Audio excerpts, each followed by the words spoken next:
Chers téléspectateurs, bonsoir.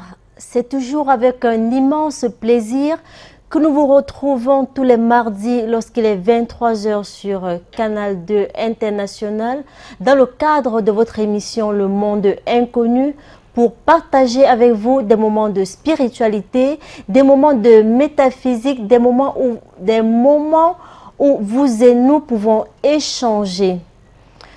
Aujourd'hui, il est question de l'occulte de souhait de bonne année. Il est de tradition chaque fin d'année de faire des vœux. Alors, est-ce normal? Pourquoi souhaiter? Comment faire des souhaits? Vous aurez des éléments de réponse dans cette édition. Professeur Emmanuel Lipote, bonsoir. Bonsoir Georgette Mbomé, un bonsoir renouvelé à tous ceux qui nous suivent à travers cette chaîne, donc Canal 2 International, et ceux qui, de temps en temps, nous font un clin d'œil à travers YouTube. Voilà. Est-ce qu'on peut vous souhaiter joyeux Noël? Non, c'est pas traditionnel. Mais pourquoi? C'est des cultes venant d'ailleurs. L'Afrique n'a pas besoin de ça forcément. Hein. Bon, je pense que notre émission ne va pas contre, ou alors n'est pas à l'encontre de ce que croient les uns et les autres. Mais aussi, on doit respecter aussi ce que nous autres, nous n'y croyons pas. Voilà, parce que nous, on est resté africains, sans toutefois vouloir dire qu'on va s'isoler, nous sommes dans le monde. Mais quelle est notre part? Qu'est-ce que nous apportons? Hein? C'est-à-dire dans ces villages planétaires, quel est notre apport? Il n'est pas toujours question qu'on soit des alignés ou bien des personnes qui sont des assimilés, quoi. Il faut que de temps en temps, qu'on ait à s'identifier ou bien qu'on ait à défendre notre identité. Alors c'est l'une des raisons que cette émission mérite d'être. C'est-à-dire le mérite de cette émission, c'est qu'il faut parler un autre langage. Et un langage plus ou moins identitaire, c'est-à-dire qui retrace l'identité de l'être humain. Pas question de revendication non plus, mais question de dire qui sommes-nous. Et chacun de nous se reconnaît quelque part, sauf quand on refuse de le faire. C'est-à-dire, je crois que chacun de nous a un ego. Hein, l'ego lui permet de dire on ne me fait pas ça. Hein, tu me connais, tu sais à qui tu as affaire. Mais alors, et après, il s'aligne sur des choses qu'il ne sait pas qu'est-ce que c'est. Il boit n'importe quoi, il mange n'importe quoi et tout. Alors là, il n'a plus de personnalité. Hein, il prie n'importe quel dieu venant d'ailleurs. Donc, on n'a plus de personnalité. Sa personnalité, cette fois-là, son ego est banalisé. Donc, ça devient le goût de c'est pas quoi, de l'arrogance. Voilà. Vous aurez vos rubriques habituelles, la chronique qui va se faire en 2 parties, la réflexion, la page pratique, le SOS téléspectateur. Vous avez la possibilité de participer à cette émission en nous envoyant les messages aux numéros qui vont s'afficher au bas de votre petit écran. Suivons la première partie de la chronique et on se retrouve juste après.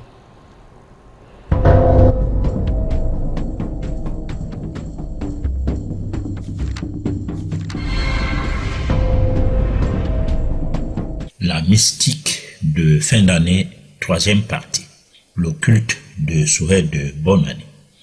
Nous sommes contents de vous savoir nombreux à cet autre rendez-vous, car tout le long de l'année, votre fidélité n'a cessé de nous honorer.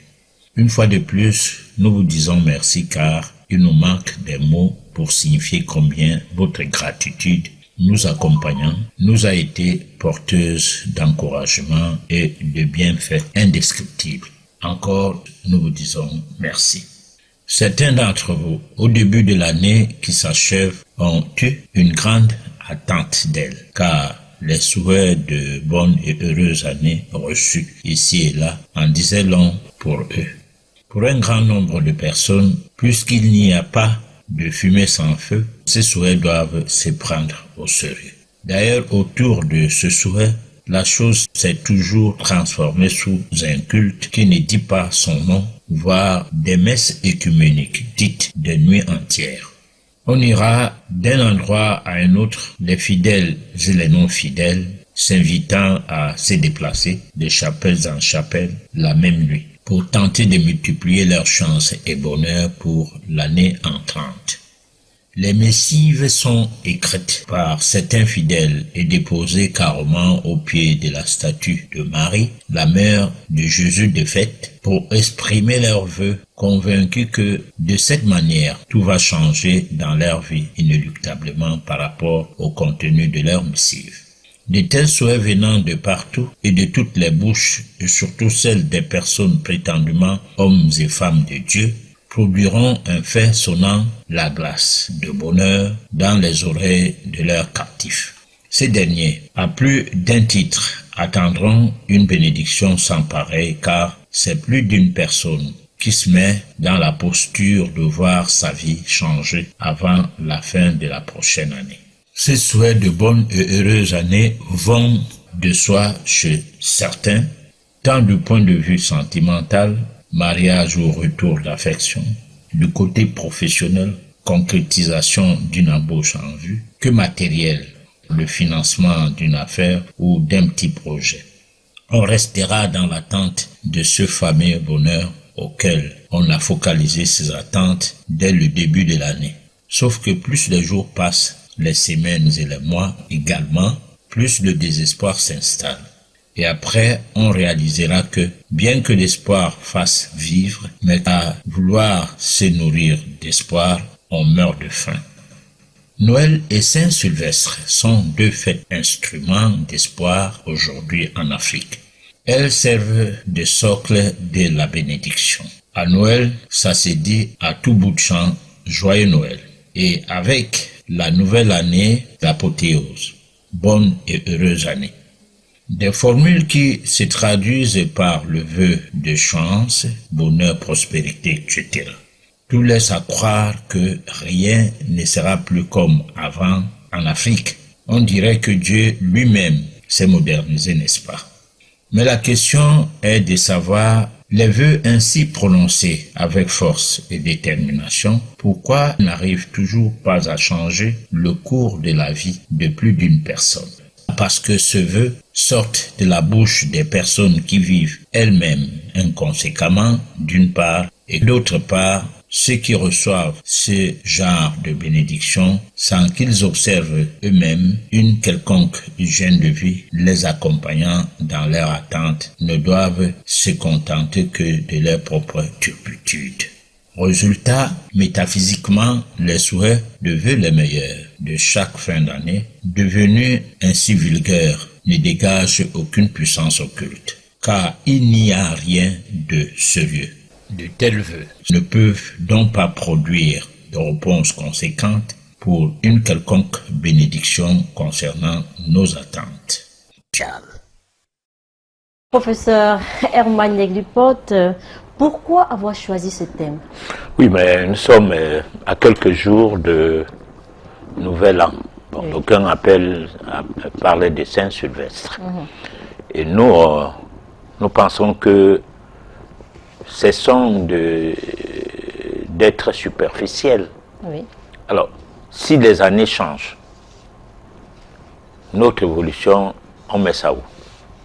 Et quelle est la part de responsabilité de chacun de nous par rapport à son évolution?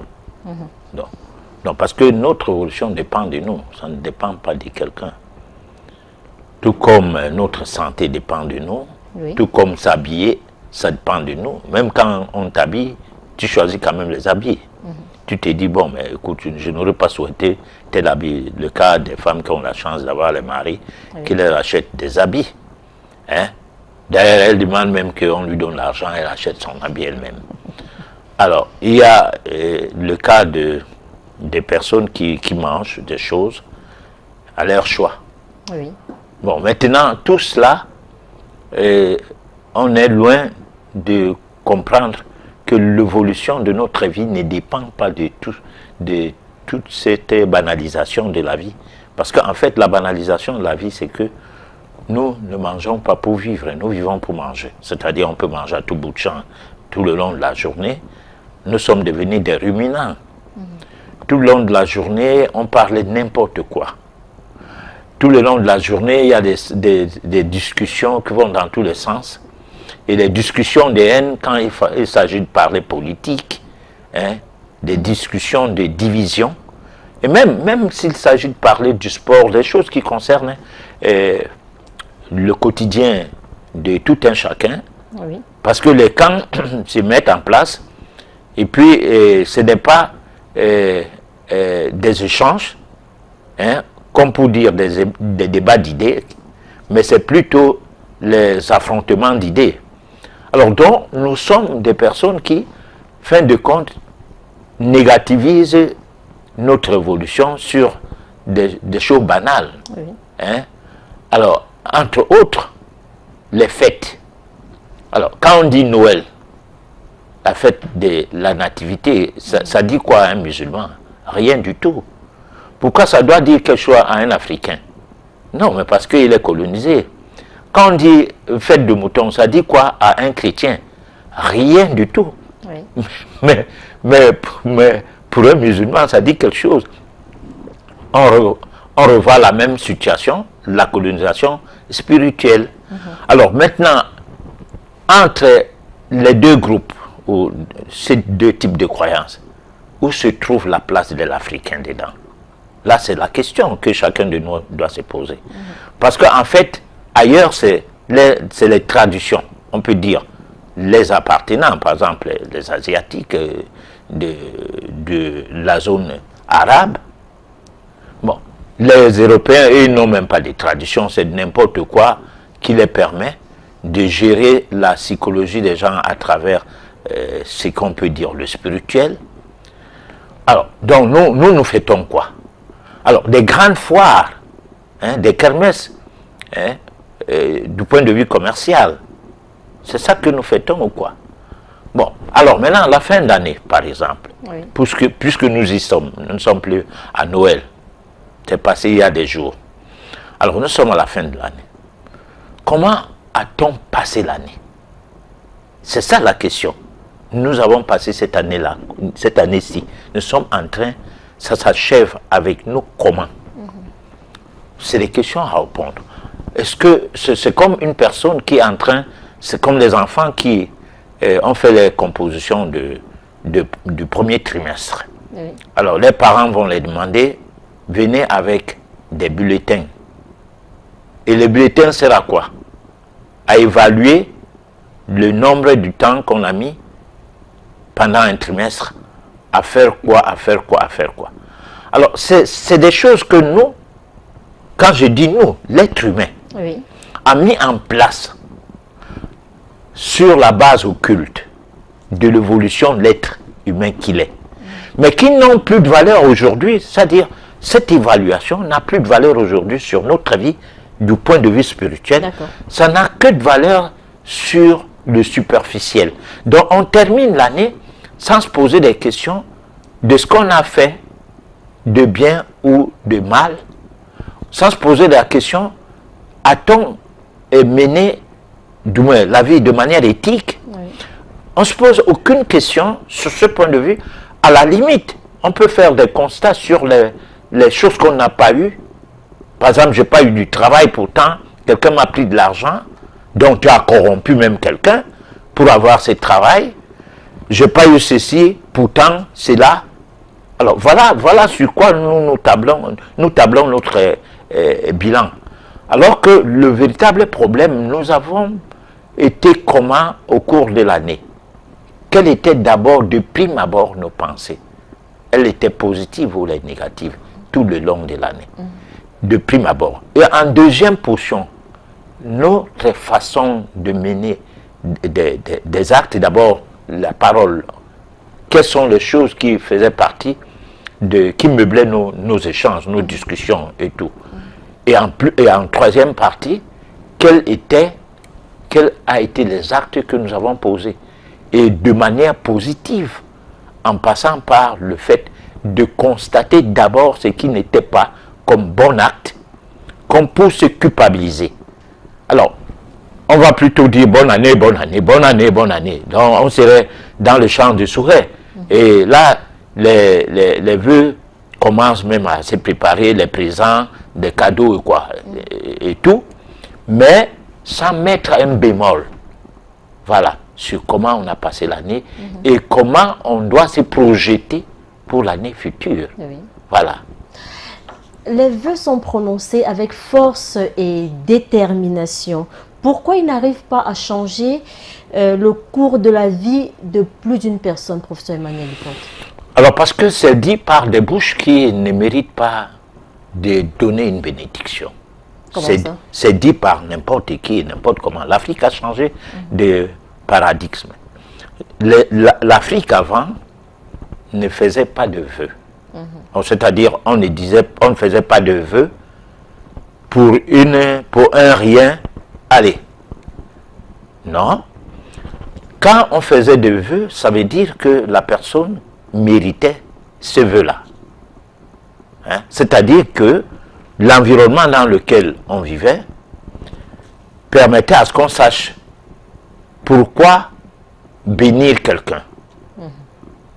Et celui qui bénissait recevait en retour la bénédiction, parce qu'il veut du bien de l'autre. Mais aujourd'hui, celui qui te bénit te veut du mal. Mais, ou alors se fout de toi, ou c'est quelqu'un qui, par le biais de l'hypocrisie, Oui. ou alors de l'ironie, de la démagogie, puisque nous sommes même en langue française, le français, en règle générale, l'âme même de la langue française, ça cache la démagogie, l'ironie. Donc, en fait, tu n'es pas béni, mais tu es content, qu'on t'a souhaité bonne heureuse année. Alors, et maintenant, celui qui te souhaite bonne heureuse année, ses pensées sont extrêmement négatives vis-à-vis de toi. Oui. Qu'est-ce que tu auras au cours de l'année? Rien. Rien du tout. Et surtout si cette personne a une emprise sur toi, du point de vue occulte, tu es mal parti. Bon, c'est pas dans la rue qu'on souhaitait quoi que ce soit aux gens. Non. C'était dans les cadres réservés. Oui. Hein? Aujourd'hui, tout est banalisé. Le deuil est banalisé. Hein? La naissance même est banalisée. Tout est banalisé. Voilà. Professeur, c'est assez compliqué. Ça veut dire quoi? On ne devrait pas recevoir ses souhaits? Alors, je ne sais pas si on les reçoit même comment. Parce que moi, je crois que certaines personnes, même quand vous lui faites, du moins, ça dépend de la classe. Hein. Oui. Si vous êtes de la même classe, les souhaits passent.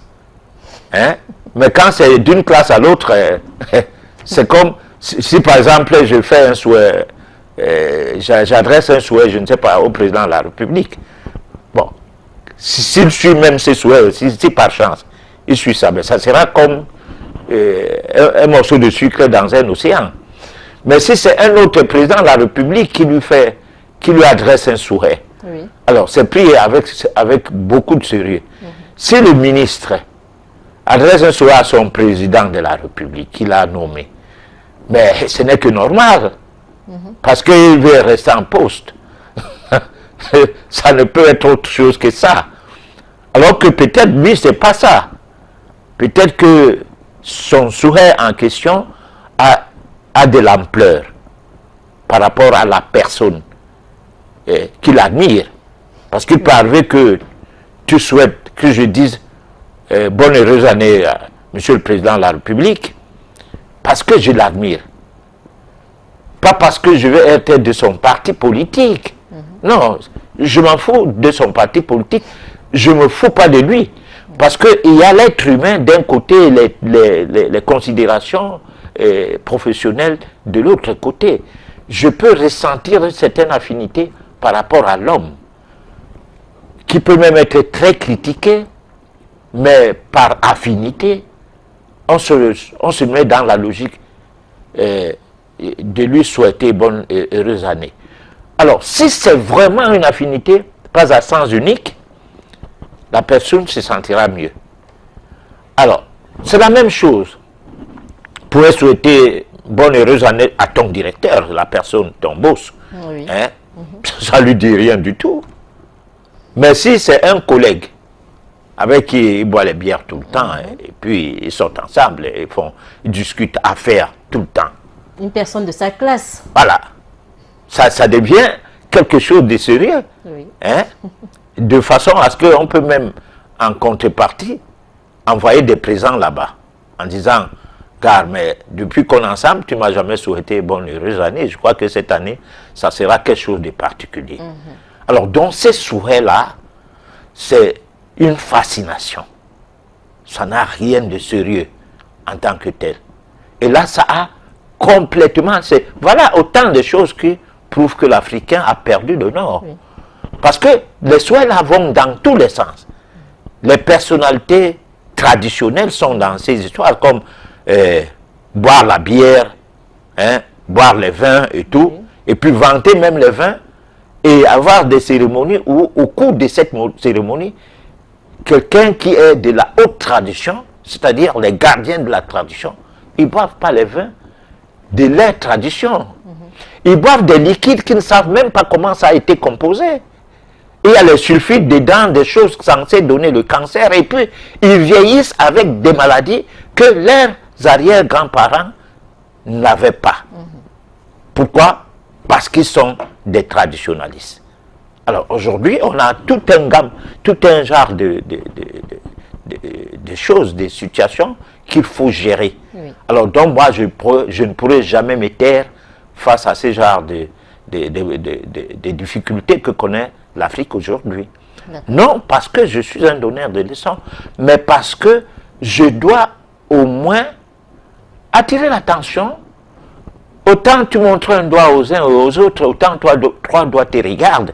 Donc, qu'on se mette ensemble à réfléchir, autrement, ce ne serait pas une manière de dire « je fais mieux que vous, suivez-moi ». Non, c'est une manière de dire que peut-être que c'est une inspiration qui m'arrive instantanément ce soir, un peu avant le début de la chronique. Peut-être que je n'avais aucune idée de ça, mais je me suis mise au-dedans de moi-même pour que je dise quelque chose ce soir qui soit valable.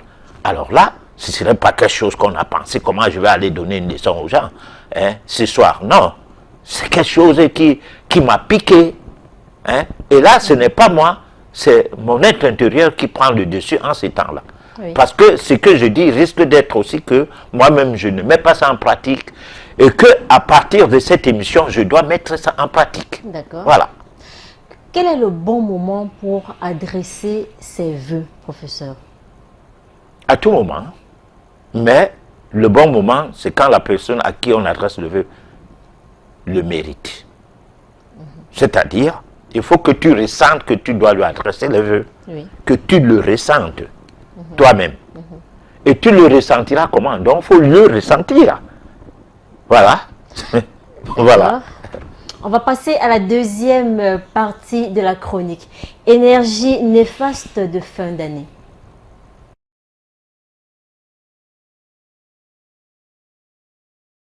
Énergie négative de fin d'année, édition spéciale.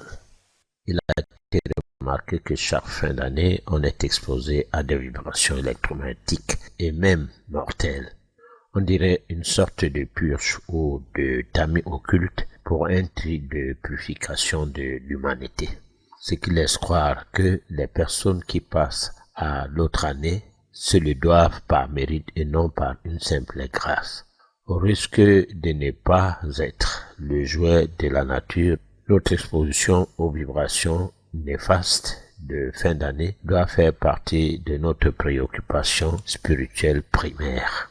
Le cas contraire, notre personnalité occulte va dans cet espace mystérieux comme un brin d'herbe posé sur une nappe d'eau appelée à en subir ses mouvements. Croire à l'existence de ces vibrations ou pas, c'est une situation qui concerne la majorité des personnes parmi nous. Les choses se passent au point à ne rien comprendre. Toute une histoire qui cache l'univers spirituel de nos vies. Il s'avère vrai qu'en chacun de nous, à l'état latent, existe un pouvoir et que si nous l'admettons, il nous sera facile de parvenir spirituellement à l'exploiter. C'est notre envie de nous affranchir de toutes les formes de servitude dont jusqu'ici nous en sommes sujets depuis des siècles que nous allons y parvenir. C'est-à-dire, nous devons chercher à acquérir la connaissance des mondes supérieurs.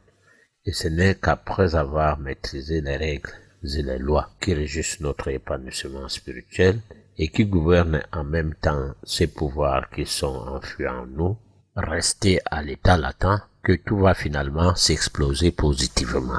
Ces mondes supérieurs sont bien connus dans la tradition africaine. Ils sont confondus en insubstantiel, Bakugwe, ou le monde des esprits, aussi appelé le monde des âmes.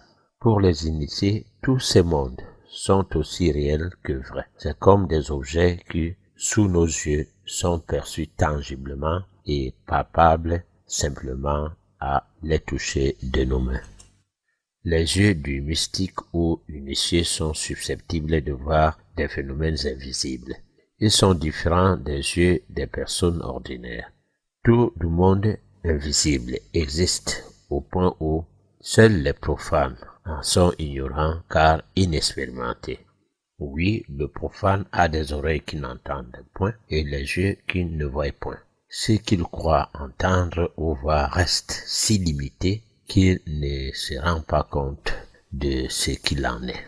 Les initiés ont toujours été les seuls qui possèdent ces pouvoirs à l'état d'éveil. Aussi, les seuls capables de donner des enseignements sur les sujets afférents à la haute connaissance. Des millénaires, il existe cette catégorie de personnes qui, de tout temps, ont fait promouvoir l'école occulte. Pour s'inscrire à cette école, aucun diplôme n'est réclamé. Qu'on sache lire et écrire ou non, on y est admis pour le peu qu'on a le sens de la compréhension. Au résultat, les phénomènes de fin d'année sont explosifs parce que les populations de notre planète se contentent de rester dans l'ignorance, se croyant, par le fait de formatage, être sûrs de mieux fonctionner pour plus que jamais à ne recevoir des leçons de personne. Professeur Herman Yeglipot, en fin d'année, on observe beaucoup de mouvements. Qu'est-ce qui explique cela? Les mouvements de fin d'année sont l'ensemble de nos pensées négatives qui attirent des élémentaux, des personnes du bas monde qui ont besoin de fêter et que nos pensées négatives sont accompagnées aussi des actes négatifs. Les actes de fait de faire couler le sang, de préparer des kermesses sur la base du sang. C'est-à-dire tout ce que nous mangeons en fin d'année, il y a plus le sang qui coule que d'habitude. Parce que c'est comme dans toutes les maisons, on doit tuer quelque chose, on doit tuer une bête. Dans toutes les maisons. Si vous ne tuez pas une bête par vous-même, vous faites tuer la bête par le biais d'aller acheter chez la personne qui l'a tuée. Alors donc, et ça se prépare, ça commence à se préparer parce qu'en fait, c'est une situation vibratoire qui va dans le sens que lorsque l'année commence à tirer vers la fin, on pense beaucoup plus à la fête, aux fêtes, qu'au recueillement. C'est-à-dire, on ne pense pas à ce qu'on n'a pas bien passé l'année, du point de vue spirituel, mais on pense qu'il faut réserver un peu d'argent pour l'habillement des enfants et de soi-même, pour manger des viandes et autres, pour boire des liquides de tout genre, et donc pour s'empoisonner davantage. Donc alors là, on a d'abord les pensées négatives qui se sont mises en branle, et ces pensées vont donc aller dans le sens des entités négatives qui vont donc profiter comme une sorte d'invite à venir manger sur la table des vibrations venant de ces sangs qui émettent des vibrations comme un parfum, des lieux où on a uriné avec des personnes qui ont bu tout genre de boissons, alcool et tout, Et parfois, quand on se met à distance, on voit comme si c'est une fumée qui montait. Oui. Et c'est cette fumée-là qui, en termes de vibration, invite encore un grand nombre d'entités négatives qui vont peupler la ville et les lieux de boisson. Hein? Des lieux, en fait, dans tous les cas de figure, par rapport à l'ampleur de ces vibrations, c'est comme ça que l'invitation sera dirigée vers des entités de l'astral qui n'ont pas pu soit réincarner, oui, soit continuer vers d'autres mondes et qui, dans une situation de purification, sont un peu stagnés quelque part. Oui. Alors, donc, en fait, c'est toute une étude qu'il faut mener pour comprendre le phénomène de fin d'année. Voilà. Donc, on ne devrait pas manger, vous appelez ça très souvent des cadavres, ouais, professeur. On ne devrait pas manger des cadavres. Mais quel est votre conseil? Bon, alors, moi je pense qu'en fin d'année, c'est le moment plus que jamais d'être sobre. C'est-à-dire? Bon, ça veut dire qu'on fait des jeûnes. Par exemple, à partir de ce soir, on peut commencer à manger demain, quoi. À partir de demain, on va commencer à manger des fruits, oui, beaucoup plus, et quelque peu des légumineux, donc un peu du cru. Oui. Bon, jusqu'au 31, le premier, on peut s'empiffrer. Parce qu'on est dans un environnement où il faut recevoir des amis, il faut. Ce n'est pas une prescription médicale à ce que je sache, mais c'est une prescription peut-être spirituelle, je ne sais pas quoi, éthique. Alors donc, à partir du 2, on cherche encore à se vider le tube digestif, à le purifier, à libérer le côlon. Et commencer à mener une autre vie. Ça, on le verra lors de la prochaine édition de cette émission, si cela sera possible. Oui. Comment commencer l'année? Alors, du point de vue alimentaire, déjà, c'est un acte qu'on pose. Du point de vue pensée, la manière de se comporter avec des gens qu'on rencontre et tout. Et puis, la pensée. Oui. Elle est primordial, parce que la première magie, que tout le monde est pourvoyeur, donc la pratique de la magie de manière primaire, c'est la manière de penser. Donc nous tous, nous sommes des magiciens de par notre pensée ou par notre façon de penser. Nous tous. Il n'y a pas question de dire, ah ça c'est un marabout, ça c'est un sorcier et tout. Non. Du moment où tu dis même des choses comme ça, tu te négativises pour rien, parce que tu ne sais pas si ce que tu dis de l'autre est vrai. Hein? Oui. C'est une manière de lire les lettres sous enveloppe. Il faut toujours parler des choses lorsqu'on est sûr de ça. C'est comme l'autre jour, j'étais en train de discuter avec des gens qui parlaient des ordres initiatiques et tout, et parlaient de ça, sens dessous, sens dessus. Oui. Je leur ai posé la question. Est-ce qu'un non-comptable, quelqu'un qui n'a jamais fait la comptabilité, sait comment on impute les écritures sur les comptes? D'abord, c'est que les comptes, c'est quoi? Mais parler de comptabilité, il m'a parlé peut-être d'un comptable. De même, quelqu'un qui ne sait rien en informatique parce qu'il n'a jamais vu l'ordinateur, ou du moins n'a jamais touché l'ordinateur, il voit ça juste de passage derrière les vitrines, expliquerait quoi de l'informatique? Doivent nous parler des ordres initiatiques, des loges et tout, ceux qui sont dedans, hein, oui, déjà, ou ceux qui étaient dedans et qui pensent avoir compris, parce que moi j'ai été chrétien. Bon, je ne suis pas là pour critiquer le christianisme, dans le sens à critiquer les gens qui y sont, oui, mais peut-être critiquer le christianisme dans le comportement, hein, de ce que ça affecte, ça fait comme jeu sur les mœurs. Qu'est-ce que ça produit, hein, pour les gens qui y sont. Alors donc, on ne critique pas quelque chose qu'on ne connaît pas. On ne critique pas, on ne doit pas critiquer les gens qu'on ne sait pas qu'est-ce qu'ils font. Hein? On doit les approcher, voilà, et savoir comment ils sont. Voilà. Et comment exploiter les pouvoirs qui sommeillent en nous, professeur? Alors, les pouvoirs qui sommeillent en nous, voilà, c'est une bonne question. Nous sommes tous pourvoyeurs du monde. Nous tous, nous avons des pouvoirs. Hein? Bon, si tu tu te fais bénir par quelqu'un. Mais c'est que si la personne bénit, toi aussi tu peux bénir. Oui. Si tu ne peux pas te bénir, mais tu peux bénir quelqu'un, tu peux bénir ton enfant, pourquoi pas?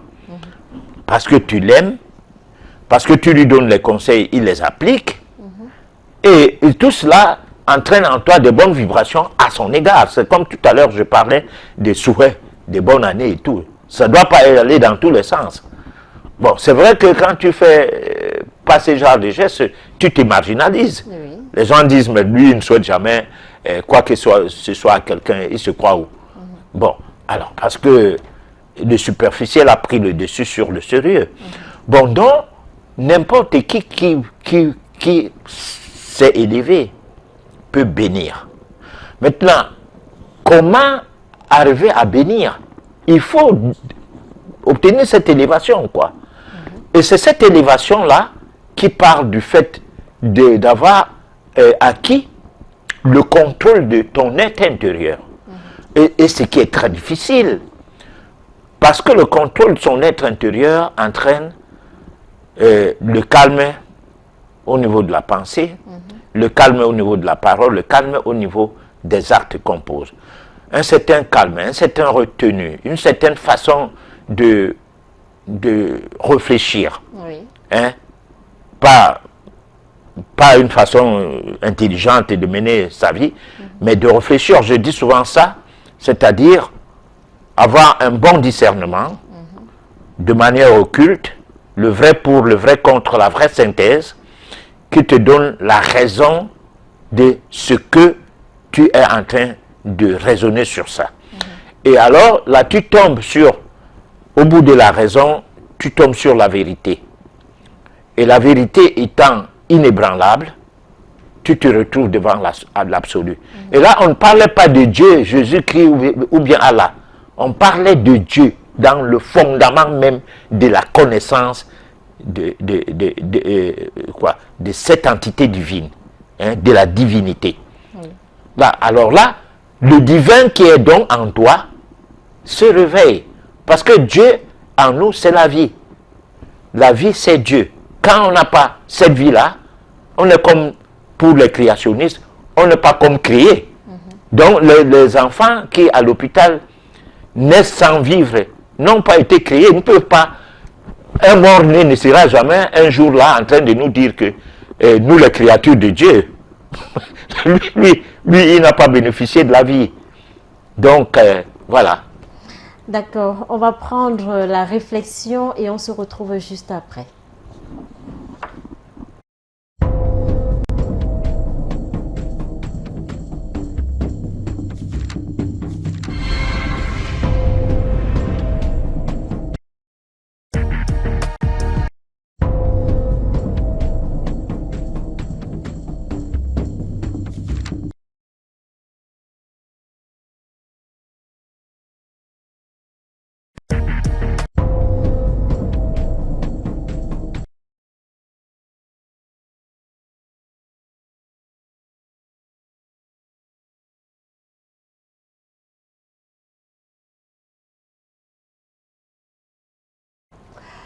Alors, désolé, vraiment, toutes nos excuses pour ce souci. Vous aurez cet élément dans nos prochaines éditions. Le professeur Herman Yaglipot, on devrait parler du monde de travail. Le mérite. Oui. Le mérite, le monde des travailleurs. Le travailleur est quelqu'un qui, à tous les niveaux, a un rôle à jouer par rapport à soi-même et par rapport à d'autres. Alors, donc il faut qu'il mérite le poste qu'on lui attribue. À peu près, c'est ce que l'élément là voulait dire. Que ce soit le poste d'un dirigeant d'un État, Oui. que ce soit le poste le plus simple, de balayeur, tu dois mériter. Alors, le mérite n'est pas... Nous avons plusieurs sortes de mérites. Oui. On a les mérites, les diplômes. Bon, quand tu es diplômé, on t'embauche quelque part, on t'a embauché par mérite. Voilà. Je relance. Voilà. Ouais. Ok. On va prendre la réflexion, le monde du travail.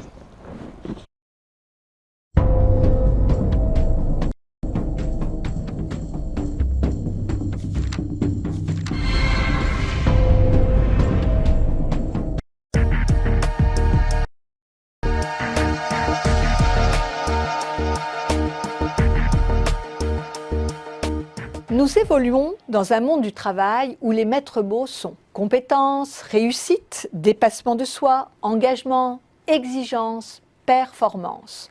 Notre vision de la vie professionnelle est donc construite sur une hypothèse forte. On progresse professionnellement quand on est bon, compétent, formé, en pleine adéquation avec son emploi.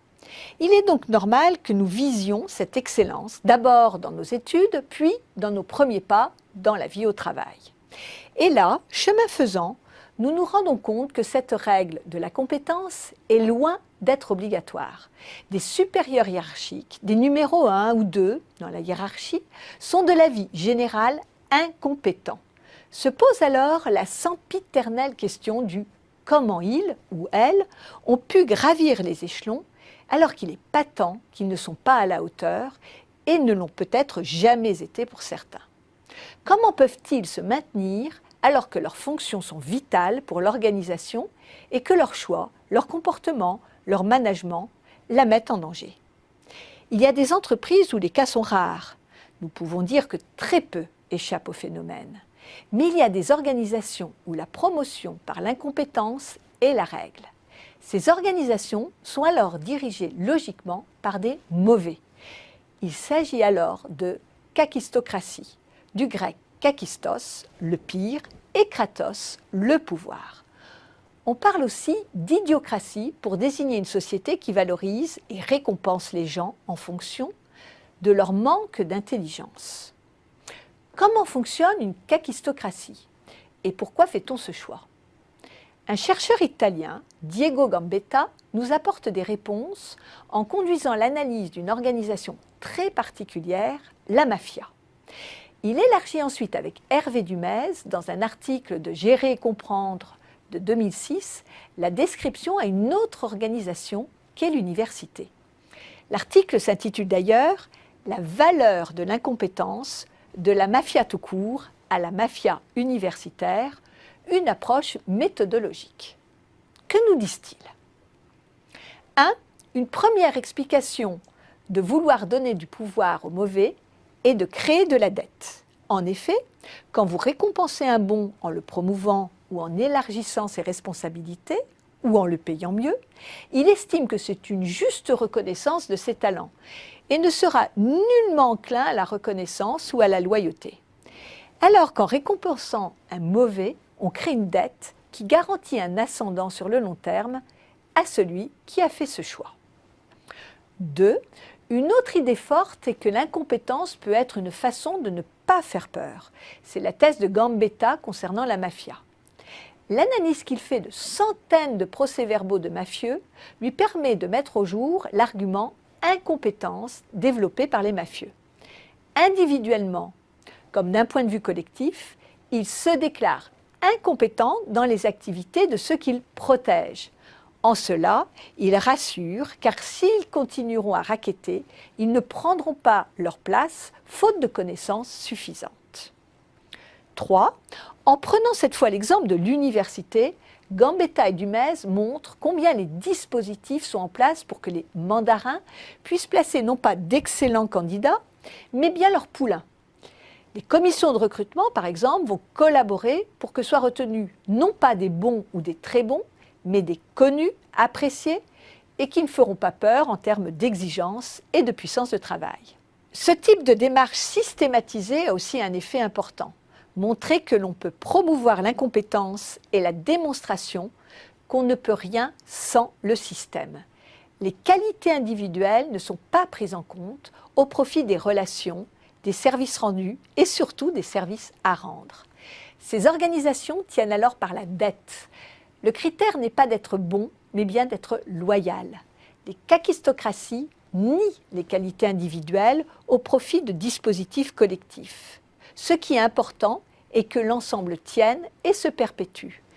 même si c'est au détriment de la performance globale et du développement.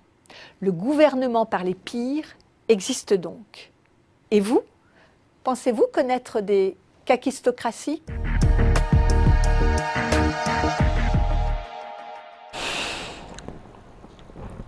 Professeur Herman Niaglipot, un commentaire par rapport à cet élément? Il a conclu que le gouvernement par le pur existe.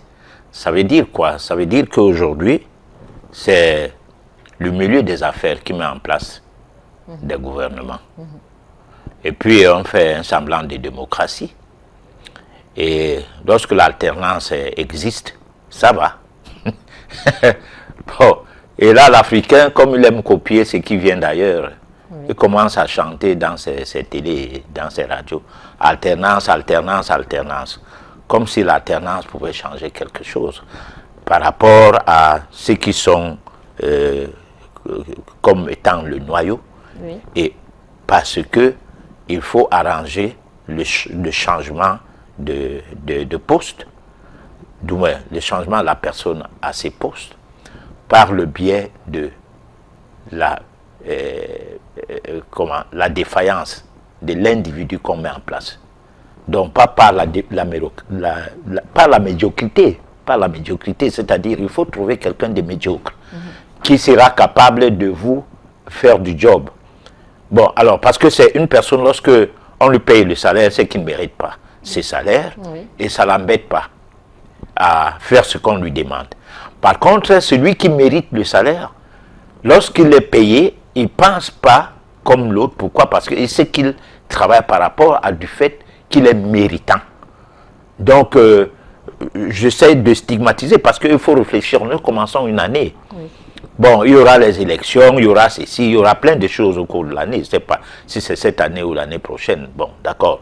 Mais moi, je me dis, la politique commence à partir du début de l'année. On a besoin d'une politique personnelle d'abord, c'est-à-dire comment mener l'année, hein, en famille, parce que la politique est partout, dans les lieux de service, dans la famille et tout. Et cette politique-là passe par le biais de pourquoi donner le mérite à quelqu'un qui ne mérite pas. Parce que dans les entreprises, on a besoin de gens qui ne parlaient pas fort au patron. Bon, pourquoi? Parce que ils font un travail approximatif. Le rendement n'est pas bon, mais ça n'embête pas le patron. Pourquoi? Parce qu'il sait que, comme ça, il les tient par n'importe quel genre de salaire. Et là, il a de gros profits sur ces personnes-là, oubliant que, en alliant des personnes efficaces, son profit peut quadrupler, peut même, je ne sais pas quoi, exploser. Il oublie ça. Bon. Et dans tous les corps des métiers, que ce soit dans les gouvernements, que ce soit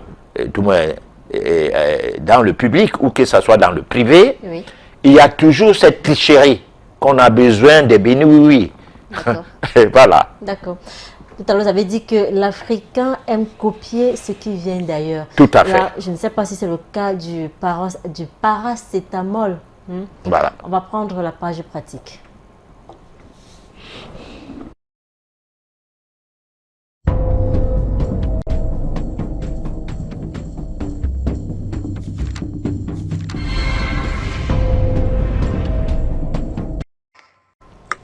Le mal de tête.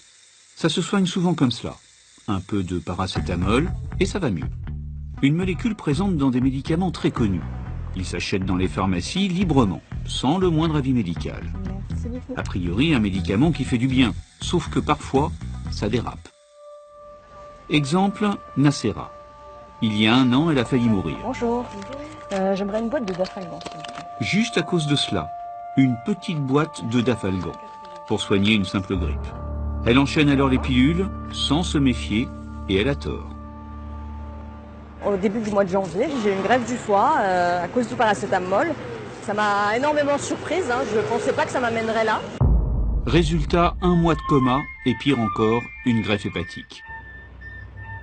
Pourtant, pour soigner ses migraines, Nacera a longtemps respecté la notice. Pas plus de 1 gramme toutes les 6 heures.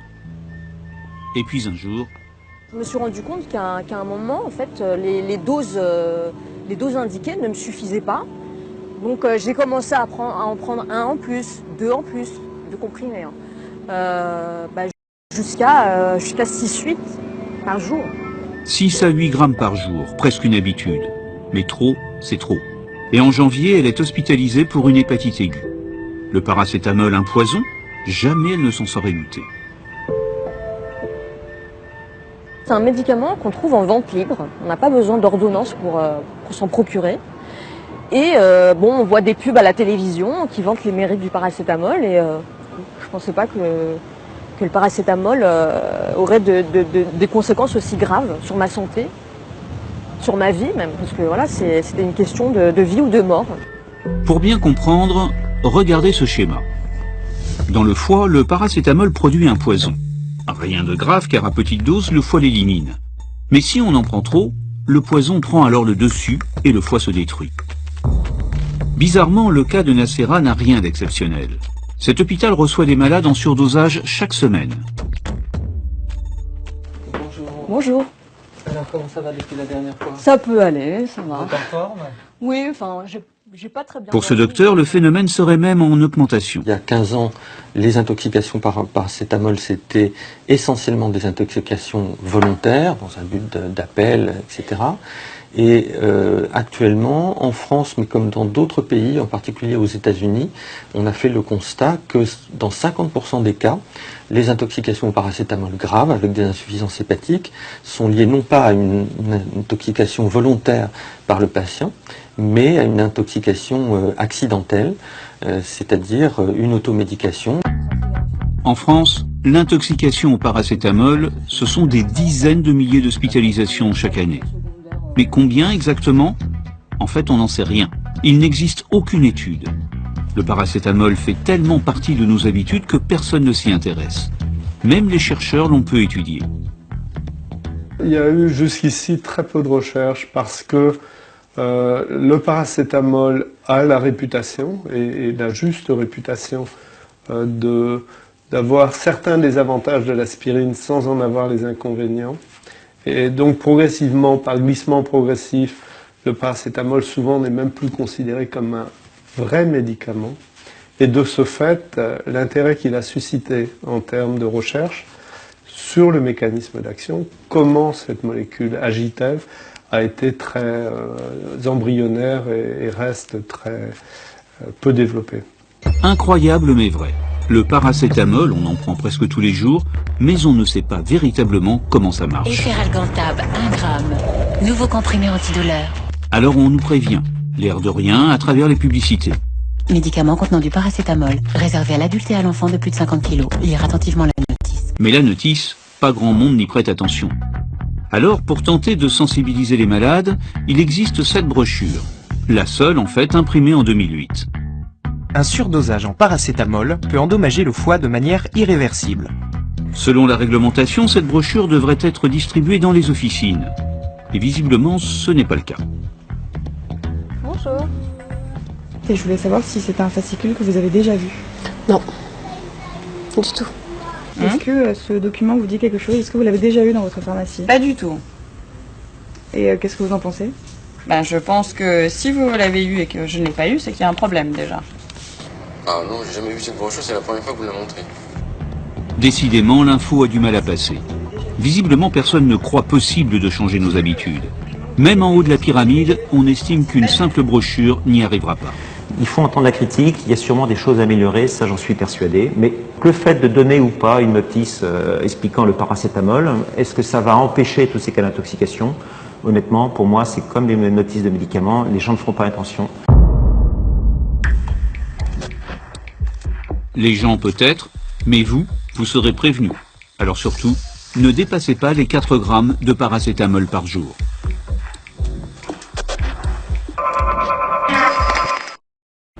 Professeur Herman Niek-Lippot, un commentaire par rapport à cet élément? Bon, alors nous ne sommes pas en médecine. Hein. D'accord. Nous sommes en émission d'éthique. D'accord. Et nous avons dit ceci. Nos pages pratiques vont aller dans tous les sens à l'intérêt des personnes qui nous suivent. D'accord. C'est à eux de faire du commentaire. Hein. Les commentaires les appartiennent. Pourquoi? Parce que là, c'est une mise en garde. Okay. Hein, que nous pensons que nous ne sommes pas cautionnants du dégât des êtres humains. Puisque notre émission, c'est comment se prendre en charge. En fait, le principe de notre émission, comment faire à ce que les populations se prennent en charge. Et nous le disons du point de vue métaphysique, qu'il n'y a pas de tolérance zéro à tous ceux qui, ou à tous celles qui contribuent à la dégradation de l'être humain. C'est pour cette raison que, connaissant, ayant des informations du genre, on ne peut pas les cacher, on doit les mettre au grand jour, de un. De deux, c'est pour cette raison également que nous devons savoir que si nous ne nous soyons pas bien, nos projets n'iront pas dans le bon sens. Parce que notre manière de penser va changer. Puisque ce que nous mangeons, ce que nous prenons comme soin, parce que les soins commencent d'abord dans les repas. Hein. On dit souvent que la famine est la mère de maladie. Alors, celui qui, du moins, le médicament la maladie la plus facile à soigner, c'est la famine, je vais dire. Alors, mais c'est en mangeant. Alors maintenant, si on se soigne mal, donc on mange mal, on peut avoir beaucoup plus faim encore que d'habitude. C'est ce qui fait le cas des diabétiques, c'est-à-dire plus il mange, plus il a envie de manger. Parce qu'il mange mal déjà au départ. Alors, c'est la même chose qu'au lieu d'arrêter de manger certaines choses ou de se soigner d'une certaine façon, tu le fais pas et tu pars prier. Tu pars à l'église. Hein? Et tu penses que la prière va changer ta façon de vivre. Je me porte en faux. Donc pour une émission d'éthique, on ne peut pas passer sous silence ce genre de situations qui sont des situations sociétales. Et nous sommes là pour la société humaine. Voilà. D'accord. Chers téléspectateurs, c'est votre moment. Vos messages sont attendus au numéro qui s'affiche au bas de votre petit écran. Le SOS téléspectateur.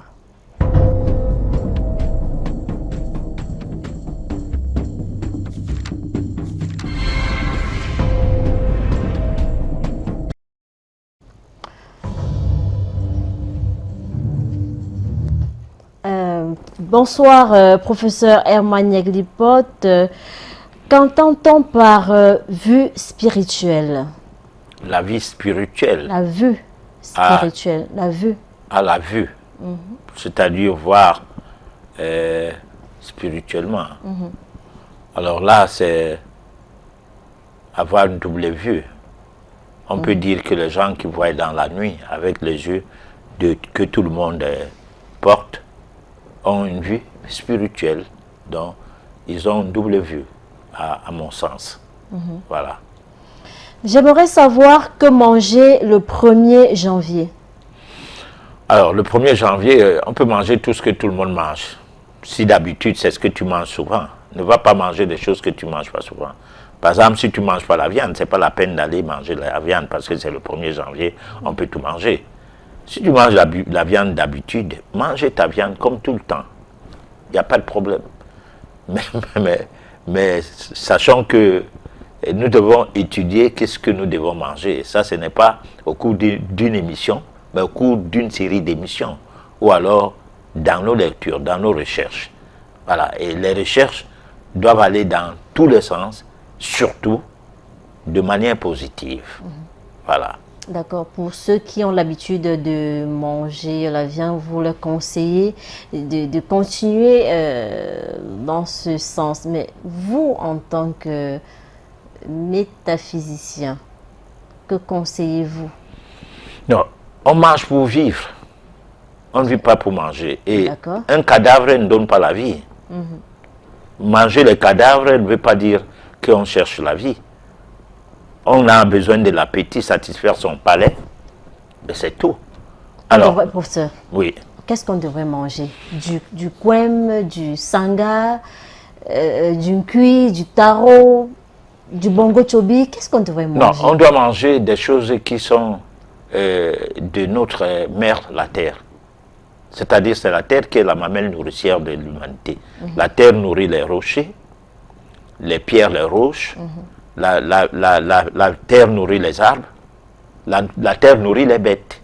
Bon, mais maintenant, à un moment donné, il se distingue dans la chaîne alimentaire, hein, ce qui est de la terre et ce qui est le sous-produit de la terre. Par exemple, quand le lion mange essentiellement les herbivores, essentiellement, il mange la terre, mais à travers les animaux qui mangent directement des produits issus de la terre. Mais comment? Sans préparer. Par contre, l'homme, c'est pas ça.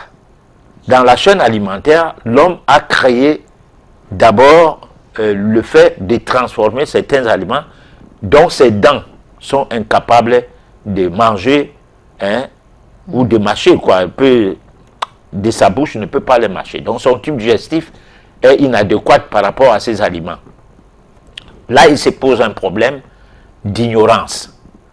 Alors, l'ignorance étant la mère des péchés, ou alors la mère des maladies, on se retrouve dans une situation où on ne peut que développer des maladies, et des troubles métaboliques et autres.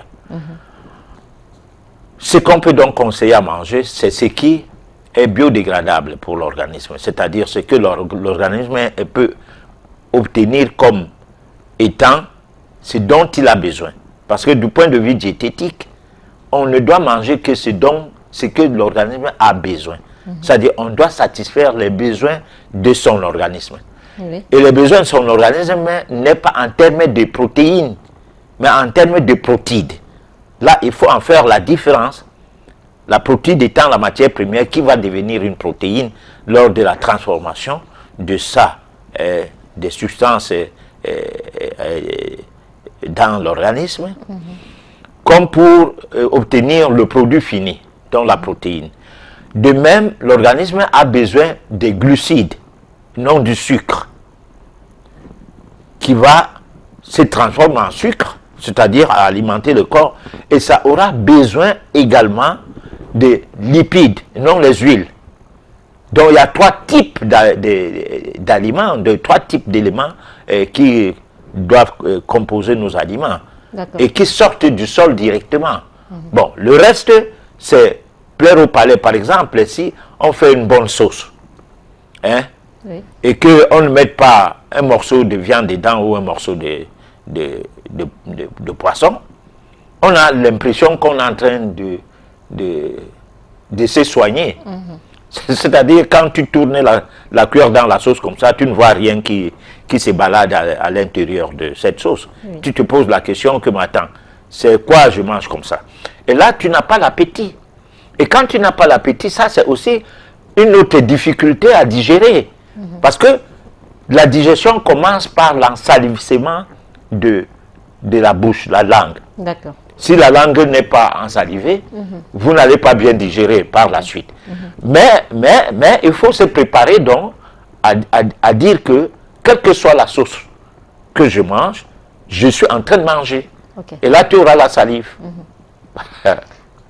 D'accord. Oui. Nous avons ce message de Edimo depuis Marois.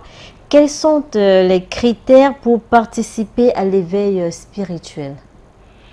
Alors lui, on a parlé de l'éveil spirituel la semaine dernière, c'est-à-dire faire le bilan.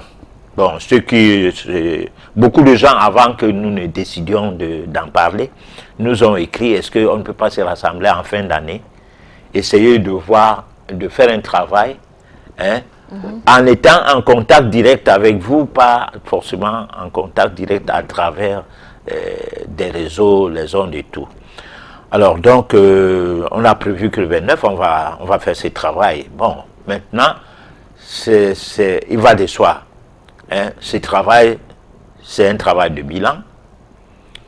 Qu'est-ce que j'ai mal fait? Qu'est-ce que j'ai bien fait? Qu'est-ce que j'ai réussi? Qu'est-ce que je n'ai pas réussi? Oui. Est-ce que je voulais me marier? Qu'est-ce qui n'a pas marché?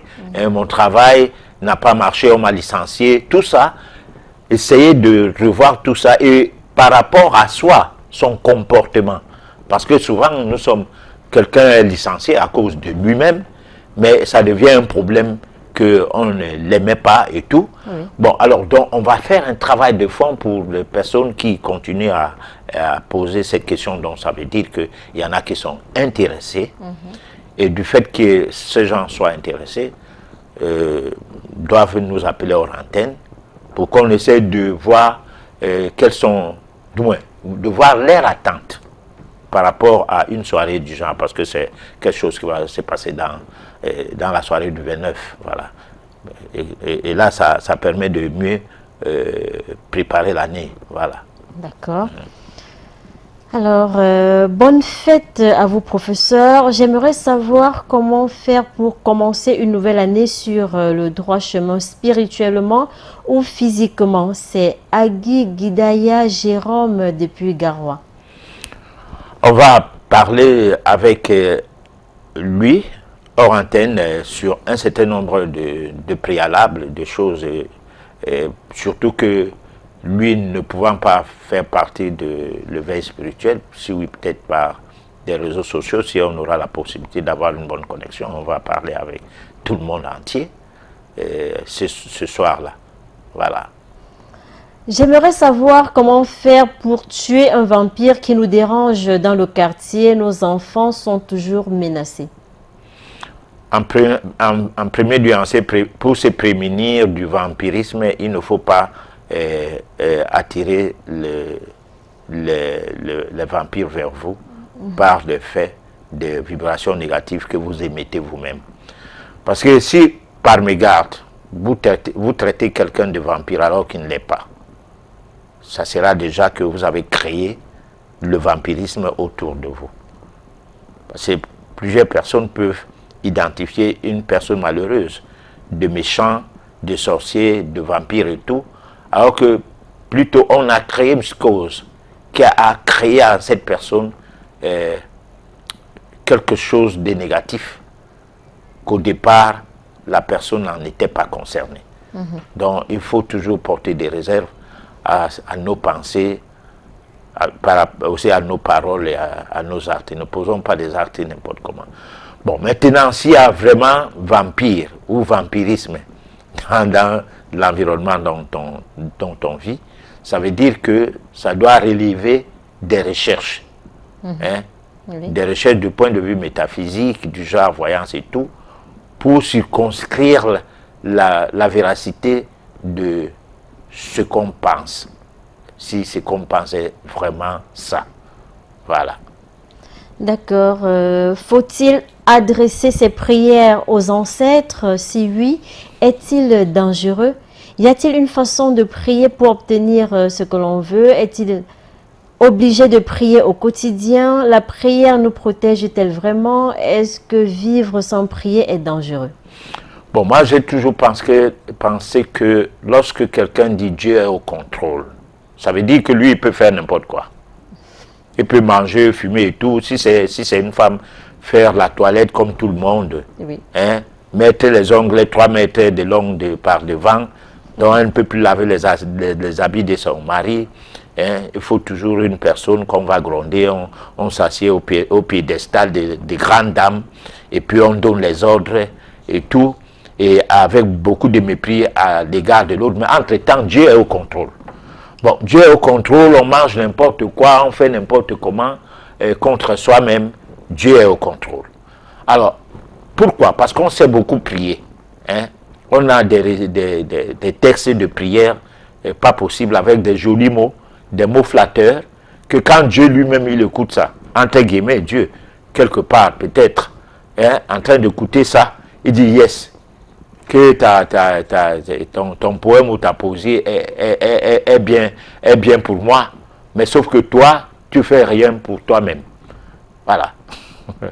Donc, je crois que la prière, c'est l'art d'être passif. La vie, c'est l'activité. L'activité, il faut être actif. Il ne faut pas rester passif. Comme pour dire, il faut savoir à quel moment être passif, alors à quel moment être actif. Mais le plus souvent, c'est être actif, c'est se mettre dans le registre de quelqu'un d'actif qu'on réussit à vaincre certaines situations. Voilà. J'aimerais savoir si manger plusieurs aliments un même jour peut engendrer un mal de ventre. D'une part, oui, parce qu'il y a l'interférence entre les aliments. Et deux fois même, il y a question que dans la cuisson, il ne faut pas mélanger deux viandes, deux animaux, de leur viande dans la même marmite. C'est-à-dire, on ne peut pas prendre le porc, on mélange avec le bœuf. Hein? Et manger cela, c'est détruire en quelque sorte très rapidement ces cellules. Voilà. Soit tu manges le bœuf, aujourd'hui, demain, tu manges le porc. Si c'est permis de moins, si on peut aller dans ce sens, parce que moi, je ne saurais dire à quelqu'un ne mangez pas le bœuf ni le porc. Mangez tout ce que vous voulez. C'est ça qui permet que la médecine tourne. Hein? Bon, on ne va pas fermer les hôpitaux alors que vous êtes là et que vous avez besoin d'aller vous soigner. Hein?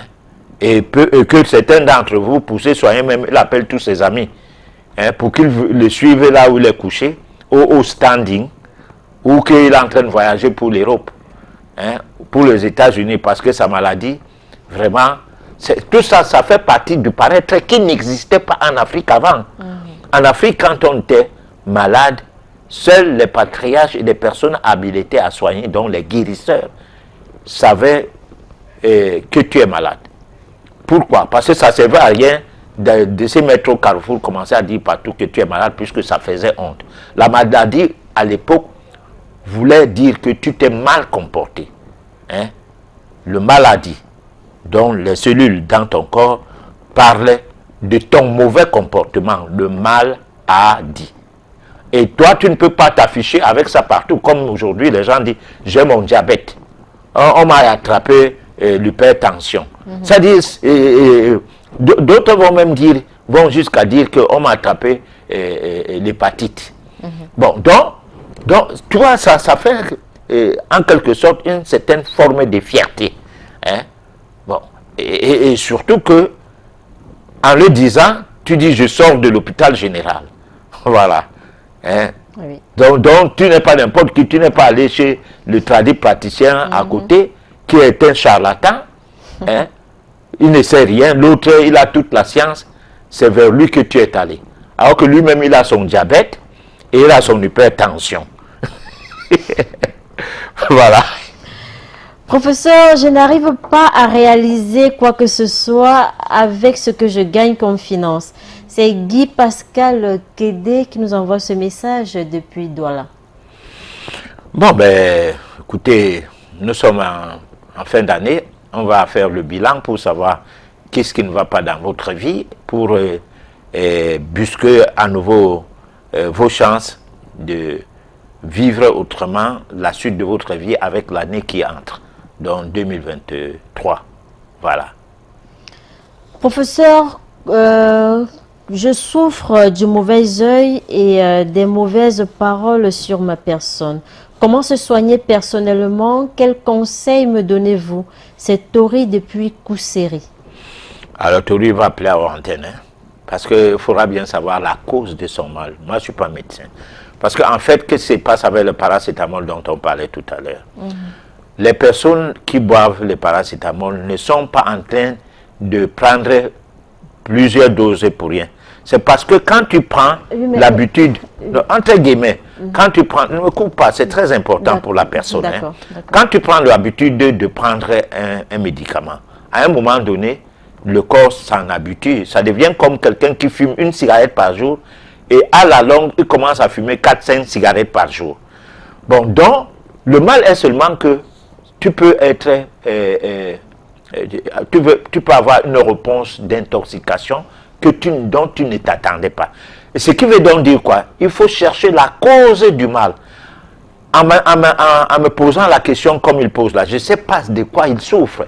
Je ne peux pas lui donner une recette. C'est de ça que je voulais, c'est-à-dire l'exemple du paracétamol que je viens de prendre là, c'était pour dire que moi je ne suis pas un symptomatologue. C'est le symptomatologue qui veut seulement entendre que tu as le maux de tête. Il dit prends les anti-inflammatoires. Il est symptomatologue. D'accord, professeur, vraiment, je pense que nous sommes dans le monde inconnu. Oui. Nous sommes dans le monde inconnu. Monsieur Tori voudrait savoir comment faire? Est-ce qu'il faut se laver pour éviter les mauvais c'est ce que j'ai donc dit. Les mauvaises paroles, professeur? Vous nous ramenez sur... Non, je dis ceci. Il faut savoir la cause du mal. En discutant avec moi, je vais savoir si c'est un problème traditionnel, si c'est un problème classique. Ce n'est pas à l'antenne. Là, maintenant, je ne suis pas avec lui. Il a exposé les symptômes. Et je ne suis pas symptomatologue. Ne m'empêche pas d'expliquer qu'il parlait avec moi. Je vois si ça relève de mes compétences. Je vais lui donner des conseils ou bien je vais lui dire qu'est-ce qu'il doit faire. Ou je vais lui trouver une recette. Mais après avoir compris la cause de son problème. Ce n'est pas en me disant j'ai le maux de tête régulièrement, je fais donc comment? Non. Il doit aller voir un médecin en ce temps-là. Bon, alors s'il soupçonne que c'est un problème traditionnel, il y a les tradithérapeutes autour de lui, par exemple. Il peut bien aller voir ces tradithérapeutes. Parce que les tradithérapeutes d'aujourd'hui sont la copie collée de la médecine officielle. Bon, alors que les guérisseurs avant avaient des systèmes de diagnostic qui ne dépendaient pas du système médical. Voilà. Oui, parce que j'entends souvent les tradipraticiens à la télé dire, lorsqu'un malade vient, je l'envoie à l'hôpital, il fait des examens, il revient avec, je le soigne, je le renvoie. Comment toi, tu as une science qui doit être adobée par quelqu'un d'autre et qui considère que ce que tu fais, c'est du charlatanisme? Ou bien lui, il dit que le diabète ne guérit pas. Et toi, tu dis que tu guéris le diabète, mais par ces méthodes, des diagnostics, ou bien d'analyse. Ça ne se comprend pas. D'accord, donc monsieur peut appeler hors antenne. Tout à fait. Bonsoir maître spirituel, comment faire pour être à l'abri des vols d'énergie, des destinées et des chances de la nuit du 31 décembre au 1er janvier? La personne fera partie de notre veille spirituelle, on l'invite déjà. En essayant de nous appeler demain pour se conformer aux règles de cet éveil. Et elle doit appeler absolument. Ça l'aidera. De un. De deux, je crois que ces genres de situations sont gérables. Ça dépend du tempérament de tout un chacun et de l'éthique de vie de tout un chacun, du moins de quel genre de vie chacun de nous veut mener. Voilà. Je n'arrive pas à dormir la nuit. Certaines forces me menacent à travers les rêves. Une force me maintient au lit. On me griffe parfois. Que faire? C'est Calvin depuis Kaélé. Bon, mais là, on va faire une voyance carrément. Parce que là, c'est suspect. Il faudra bien que la voyance soit faite. Donc, monsieur Calvin peut appeler hors antenne. J'ai une constipation de longue date et depuis peu, je vois apparaître une chair qui ressort de mon anus et mes jeunes. Est-ce grave? Que faire? Il faut étudier la cause de cette constipation. Dès qu'on va la trouver et qu'on ait compris ce qu'on doit faire, c'est en ce temps-là qu'il va s'en sortir. Parce qu'avec la constipation, il faut s'attendre à tout. Il faut s'attendre aux maladies mystiques. Il faut aussi s'attendre aux maladies classiques. La constipation, elle est très dangereuse. Voilà. D'accord. Patriarche, merci pour l'édification. Je m'appelle Raoul. J'aimerais vous rencontrer pour le cas de mon grand-père qui souffre de diabète. Raoul va appeler hors antenne. Voilà, à ce numéro-là. Pas d'astuce? Non. D'accord. Je ne sais pas à quoi est dû le diabète de son grand-père. D'accord. Professeur, existe-t-il des protides occultes sans risque? Si oui, lesquelles? Des protides? Des protides occultes sans risque. Si oui, lesquelles? Non, il n'y a que les protéines occultes. Il n'y a pas de protides occultes. Parce que les protides, c'est ce que la mère terre nous donne. Quand on dit protides, c'est quelque chose de bio. Et il n'y a pas des aliments qui sont totalement naturels et qui sont pourvoyeurs de risques. Il n'y en a pas, à ma connaissance. D'accord. Je n'ai jamais eu à faire un arrangement avec quelqu'un et un des affaires avec une personne sans avoir de problème avec cette personne, peu importe ce que je fais, Mohamed, depuis Fumban.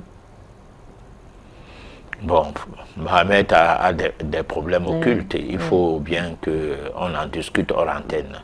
Voilà. Patriarche, comment faire pour le cas de ma petite sœur qui a fait échec de 3 mariages?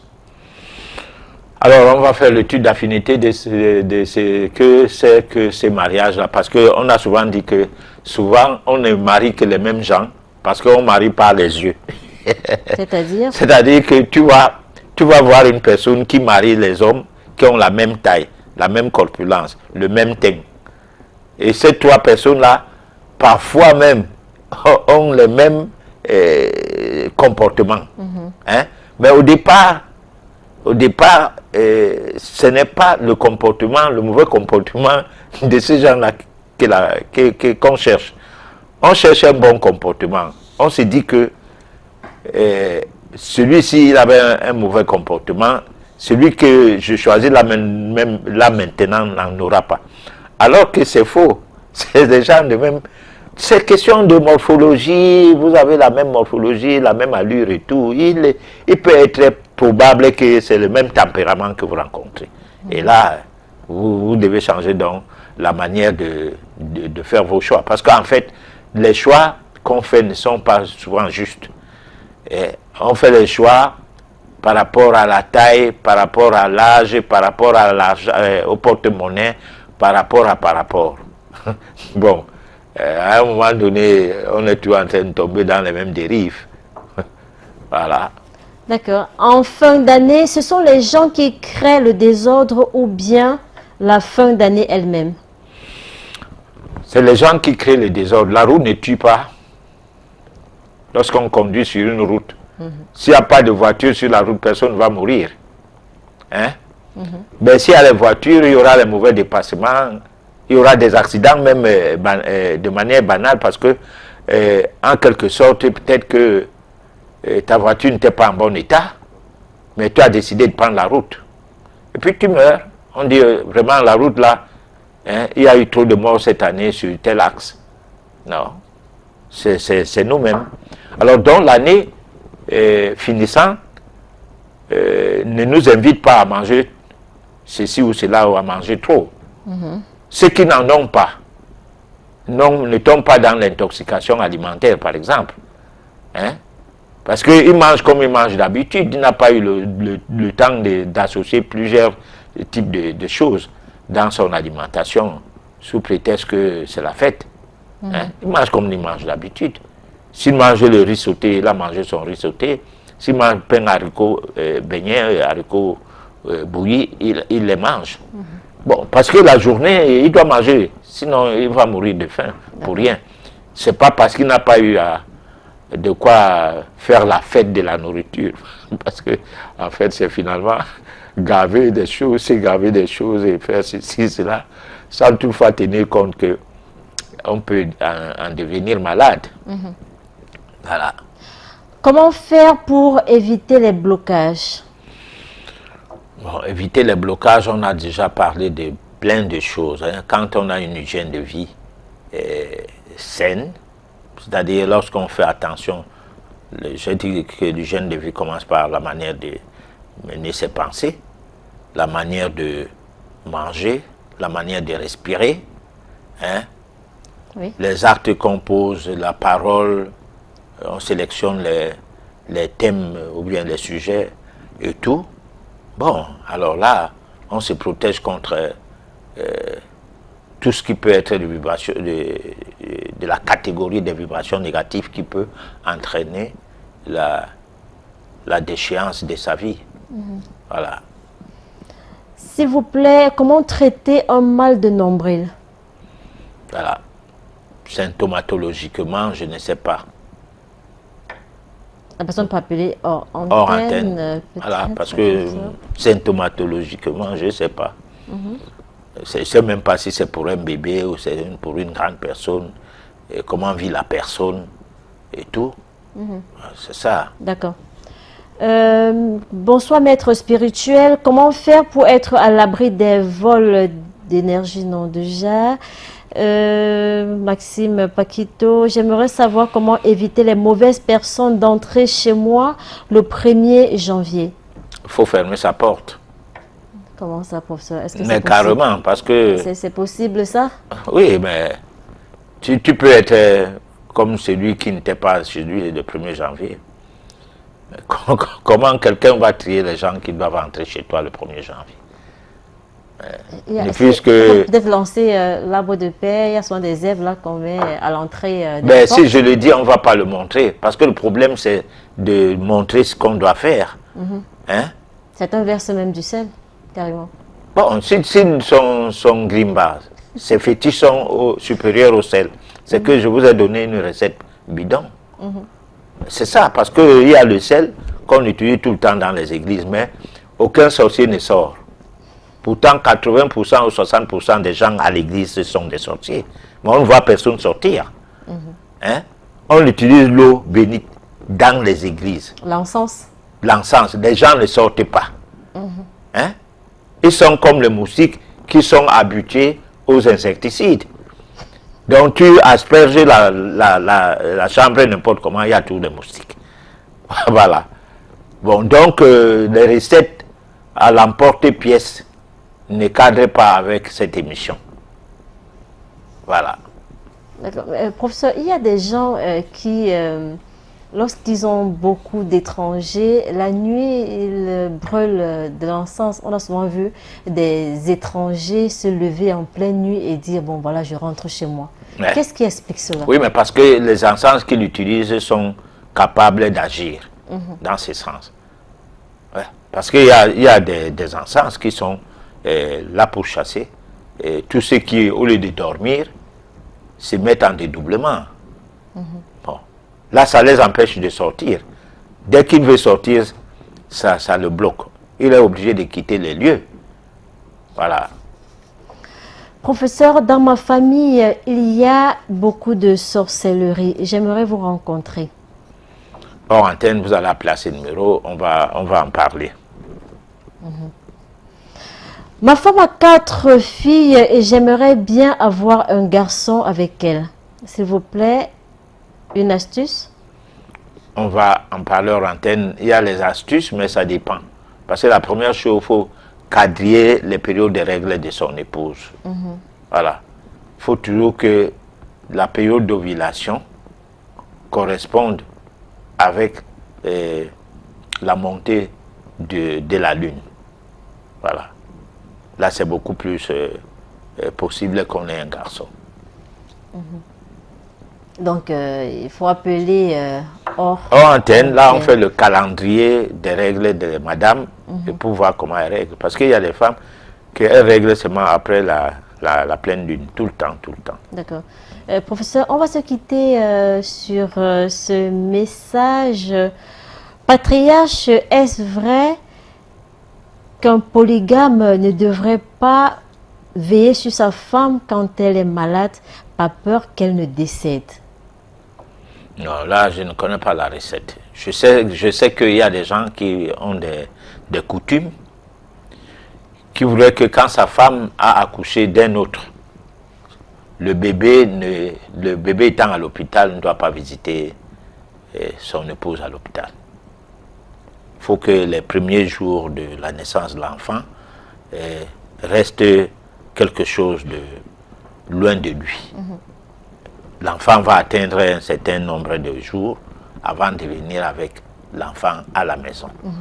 Alors certaines femmes, on les conseille carrément d'aller à la belle famille, donc à la famille de l'homme, c'est-à-dire chez la maman de l'homme. Bon, ou bien chez sa mère. D'accord. Voilà. Professeur, c'est la dernière édition de l'année 2022. Alors nous disons merci à tous ceux qui nous ont accompagnés. D'ailleurs, on a commencé par le dire à l'entame de cette émission à travers la chronique. Et nous pensons que les forces occultes qui nous ont accompagnés jusqu'ici vont nous garder, nous tous, pour qu'on continue à être ensemble.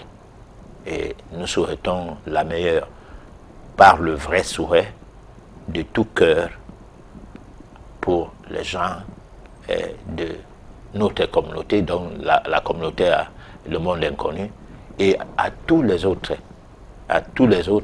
Camerounais, Africains et tout, qui nous suivent ou qui ne nous suivent pas. Nous voulons que les forces supérieures veillent sur eux. Oui. Voilà. Est-ce qu'on peut vous dire au moins bonne année par anticipation? Bonne année, par Ça au moins vous acceptez, c'est pas joyeux Noël. Voilà. D'accord, chers téléspectateurs, merci de nous avoir suivis tout au long de cette année. Donnons-nous rendez-vous mardi prochain, ça sera en 2023. D'ici là, portez-vous bien.